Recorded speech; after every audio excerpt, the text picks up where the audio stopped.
They're on their way down in a few more minutes.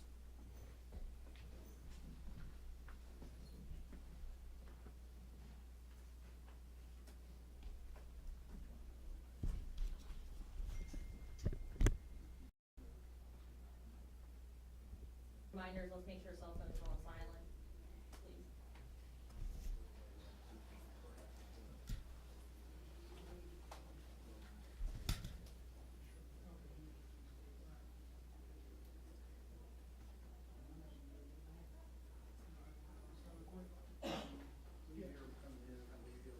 All right.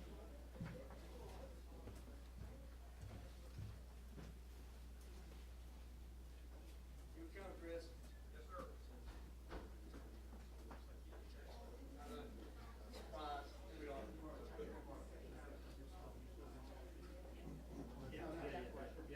Yeah, let's say, hey, we can ask questions. Okay, real quick. Anybody who wants to speak? Anybody need to? Negative. You get put on the spot.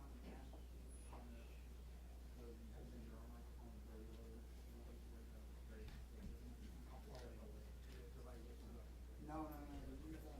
This is Irish cold, I was just gonna be eye candy. I like it. Two of us.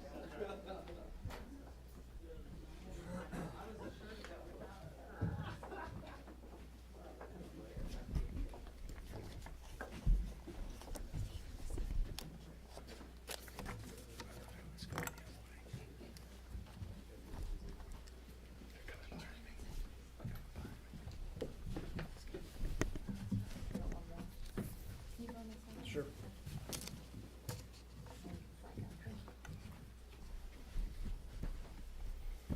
Very good. All right, good afternoon. I am Sheriff Mike Williams, and I appreciate you all being here today as we discuss the outcome of a long-term investigation into some local drug trafficking organizations. So let's go ahead and dive in.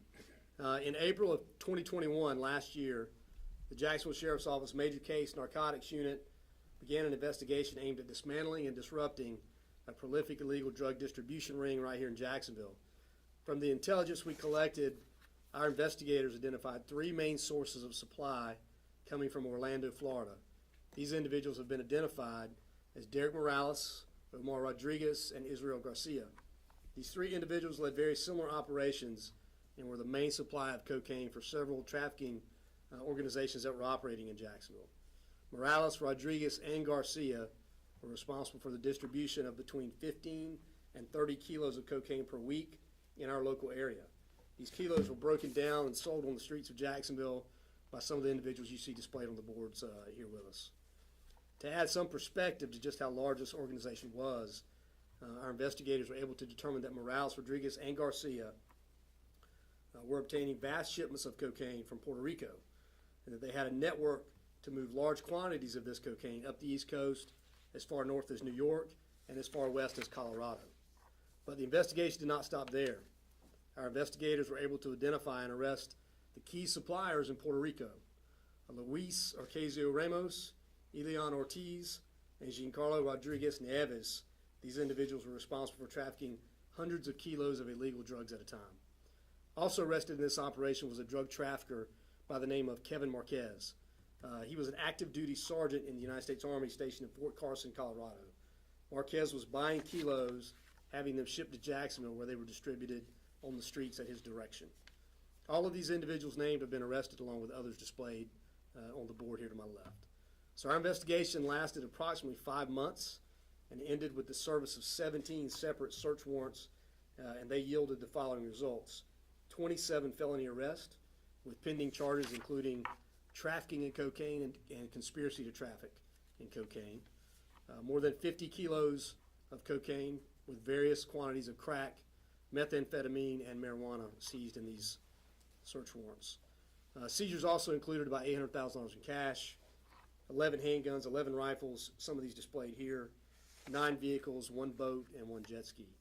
So with an operation of this size, it's fair to say that no one could do it alone, and the success that we're talking about today would not be possible without some assistance of our really our long-term partners, and many of them are represented here today: State Attorney's Office, the North Florida HIDA, the Florida Highway Patrol, the St. Johns County Sheriff's Office, the United States Postal Inspector, the Metropolitan Bureau of Investigation, which is a narcotics task force in the Orlando area, and various offices of the DEA, really coordinated by our local Jacksonville DEA office around the country and in Puerto Rico. So this incredible work done by everyone has significantly disrupted a web of activities that eroded good neighborhoods with drugs and guns, not only in our community, but in communities all around our country. So I want to say thank you to all the law enforcement professionals around the country that worked on this case and that are continuing to be out there and do this hard work every day. And also want to thank all of our partners that are here today and those that are not for, again, the hard work that they continue to do. And we'll thank them for our partnerships and the result that it yields. So with that, we can answer a few questions. You said 15 to 30 kilos of cocaine coming Correct. to Jacksonville. I mean, that's, by my calculations, that's about $3 million worth of hardcore nose candy coming into the Jacksonville area. Is there any indication, based on your investigation, which of the cartels these men are working for, whether it be directly or indirectly? Right, well, good question. So we always work these investigations backwards, and normally when we get a step or two outside of Jacksonville, that information is turned over to DEA, and they're going to work that case. And a lot of these things do lead back to Mexico. So where this information goes beyond us in a year or two from now, sometimes we follow up and find out, but we may not. You know, we're focused on the impact to our local community here, but we do share the information with our federal partners. Is there any indication as to whether or not any of this stuff is laced with fentanyl? Has that been through the crime lab yet? So good question, and no. So we'll look at that. We did not seize any fentanyl in this investigation, but again, you never know. I think what you see in the fentanyl on the street today is probably a step after a group of guys like this where they're going to break it down and step it down with some fentanyl. And again, we see lots of that on our streets here in Jacksonville every day. Based on what I'm saying on that table, I'm seeing a lot of what I would consider wholesale amount of That's correct. cocaine. This is not distribution. Who on the streets is getting that amount of cocaine? So you've got networks of organizations that work at a mid-level or a street level. They may not be the suppliers that are bringing the cocaine in, but many times those people are not the same ones that sell on the street. So there's a group of organizations that would work together to where you finally get a product on the street to sell, and they do kind of stay in those separate levels. I'm also seeing a lot of guns here that obviously were confiscated during these drug busts. Is there any indication as to whether or not these guns were bought legally? Were they stolen? Does anything come back on these weapons? So not as of yet, and of course we will take all these guns, we'll test fire them, we'll put them through NIBIN to kind of see what we get in terms of their link to any other cases. But guns and drugs go together. I mean, there's as you mentioned, it's a lot of money worth of drugs, a lot of cash involved in this operation, and these are criminals. They rob from each other all the time. So that's what you see. These are just tools of the trade. And can you talk about how, when you see this amount of drugs, you see this amount of weapons, how this is fueling the gun battles that we're seeing on the streets So night in and night out? yeah, most of what we see in Jacksonville really is narcotics related, as in every major city in the country.